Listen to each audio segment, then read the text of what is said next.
അസ്സലാമു അലൈക്കും വറഹ്മത്തുള്ളാഹി വബറകാതുഹു. മർക്കസിലെ ഫാദിലകൾക്ക് മറ്റൊരു ക്ലാസ്സിലേക്ക് ഹൃദ്യമായ സ്വാഗതം. ഇന്ന് നമ്മൾ ക്ലാസ് എടുക്കുന്നത് നഹ്വ് ആണ്. നഹ്വിലെ കുറച്ച് ഭാഗങ്ങളൊക്കെ നമ്മൾ മുമ്പ് ചർച്ച ചെയ്തിരുന്നു. അതിൻ്റെ ബാക്കി ഭാഗമാണ് നമ്മളിന്ന് ക്ലാസ് എടുക്കുന്നത്. അതിൽ പ്രധാനമായി ചില കാര്യങ്ങൾ ശ്രദ്ധിക്കാൻ പ്രത്യേകം സൂചിപ്പിച്ചിരുന്നു. അതൊക്കെ നിങ്ങൾ ശ്രദ്ധിച്ചിട്ടുണ്ടാകുമെന്ന് പ്രതീക്ഷിക്കുകയും ചെയ്യുന്നു. പ്രത്യേകിച്ച് ഇന്ന എന്നതിൻ്റെ ഇഅ്റാബാണ് നമ്മൾ ഒന്നാമതായിട്ട് ഈ ക്ലാസ്സിൽ പഠിക്കുന്നത്. ഇഅ്റാബ് നമ്മളൊക്കെ പഠിച്ചവരായിരിക്കും, മനസ്സിലാക്കിയവരായിരിക്കും. നസ്ബ്, ജറ്, റഫ്അ്, ജസ്മ്, ഇതാണ് ഇഅ്റാബ്. അത് എന്തൊക്കെയാണെന്ന് പിന്നീട് നമ്മൾ വിശാലമായി പഠിക്കും. തൽക്കാലം നസ്ബ് ഫതഹ് എന്ന് മനസ്സിലാക്കുക, റഫ്അ് ലമ്മ്, ജറ് കസ്റ്, ജസ്മ് സുക്കൂന്. തൽക്കാലം ഇത്ര മനസ്സിലാക്കുക. ബാക്കി നമ്മൾക്ക് വിശാലമായിട്ട് മറ്റു അവസരങ്ങളിൽ പഠിക്കാം. ജുംലകൾ ഇസ്മു കൊണ്ടും ഫിഅ്ല് കൊണ്ടും തുടങ്ങാറുണ്ട്. ചിലപ്പോൾ തുടങ്ങുന്നത് ഇസ്മു കൊണ്ടാവും, ചിലപ്പോൾ ഫിഅ്ല് കൊണ്ടാവും. അത് പിന്നീട് മനസ്സിലാക്കാം.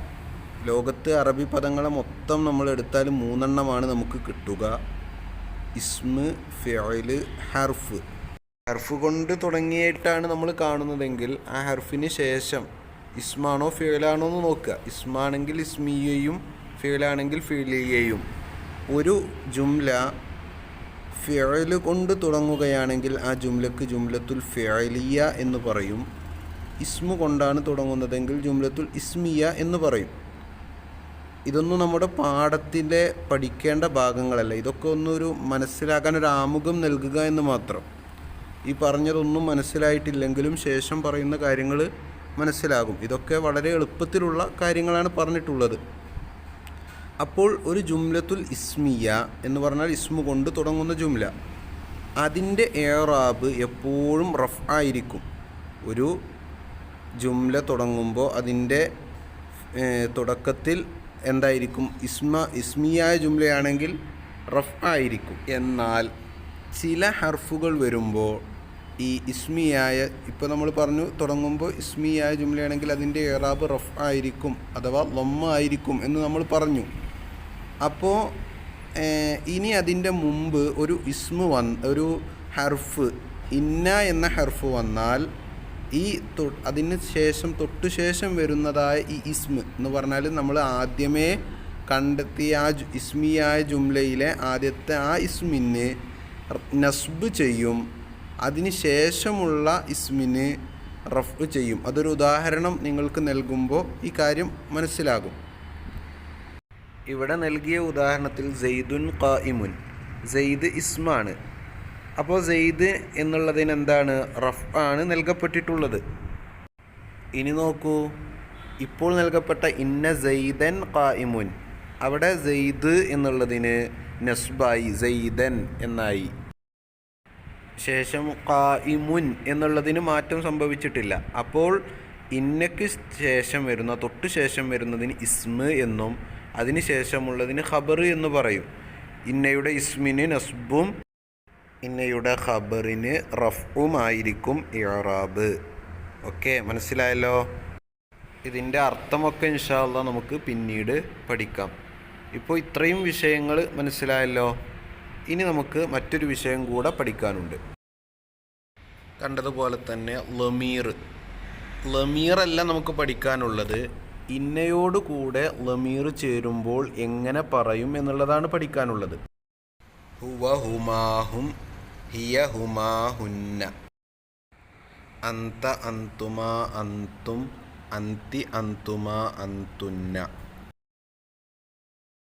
അന നഹ്നു.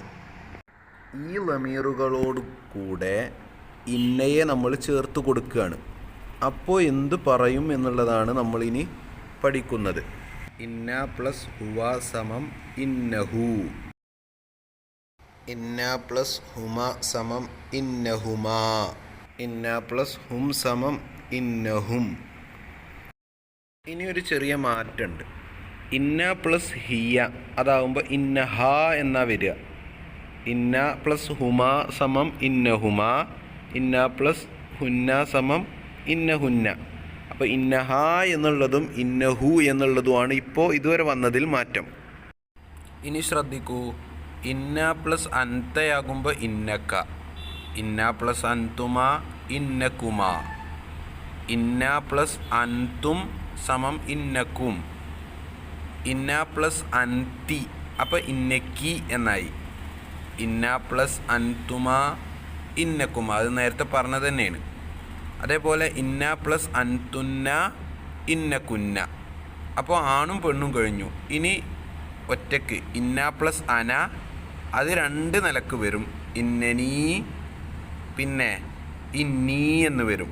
ഇനി ജം ആകുമ്പോഴോ ഇന്ന പ്ലസ് നഹ്നു, ഇന്നനാ ഇന്നാ. പാഠഭാഗം കൃത്യമായി എല്ലാവർക്കും മനസ്സിലായി എന്ന് കരുതുന്നു. മനസ്സിലായിട്ടില്ലെങ്കിൽ അറിയിക്കുക. അസ്സലാമു അലൈക്കും വറഹ്മത്തുള്ളാഹി.